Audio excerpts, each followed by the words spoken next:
Hey everybody, Jonathan here, and today we're going to be going through a reverse plank to pike on your hands and on your forearm. In my opinion, the forearm plank to pike is a little bit more difficult, but if you have sensitivity on your wrists, forearm will be the best way for you to go. One yellow spring, and if you need any type of modification, adding a second yellow spring will help pull the carriage in a little bit faster to help you come up and in easier. There's a few ways that you can hold the carriage in order to intensify or detensify. If you hold the ring of fire, which is the tube that is around the carriage, it's going to be a little bit easier because it's going to make the carriage heavier, which will pull the carriage in faster. Standard is holding number 2 and 4. And then if you want to challenge yourself, holding the bars in between number 2 and 5 and number 4 and 7 will make it a little bit more difficult because the carriage will then become lighter, which will then pull the carriage in less to help you. We're going to go ahead and get started with our hands holding 2 and 4, and then we're going to get up onto our toes, feet and legs together. Soft bend in our elbows, lightly lift the hip, and then pull the belly button to the spine. Move the carriage by lifting the center of our body, sending our hips back, and then slowly bringing the carriage in as we look at our toes. Breathe in as we slowly go down and forward, going from a big letter A down to the starting position. If you get tired, what I do instead of stopping is I'll do a bear. That'll work a different part of your muscles so that you can kind of take a little bit of a break while performing another exercise. If you notice that this is too easy for you, you can move your hands to the bar and it'll intensify your exercise by making the carriage lighter. And if it's too difficult on 2 and 4, you can move your hands to the ring of fire, which will help bring the carriage in a little bit faster. What I notice people do in a plank to pike that I correct is sometimes when they pike up and down, their heels will start to lower and raise.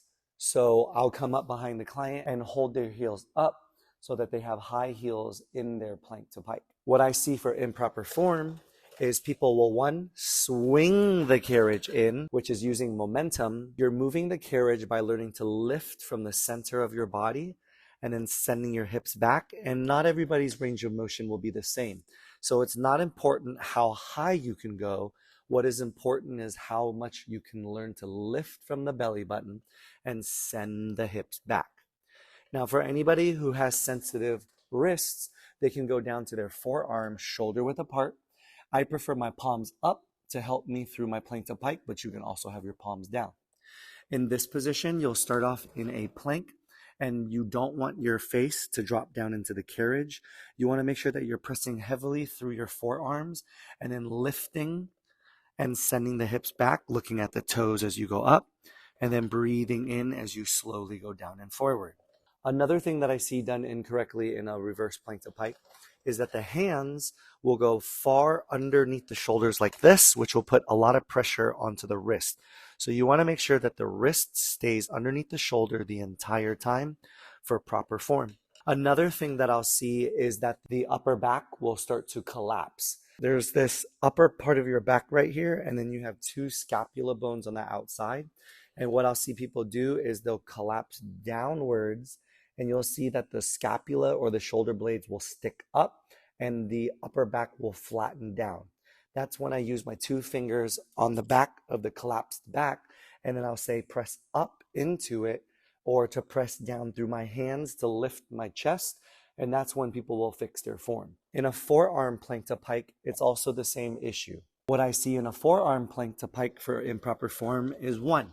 Again, people will swing the carriage in when we should be focusing on lifting and sending the hips back. Another thing that I see is that the elbows will go in past the shoulders.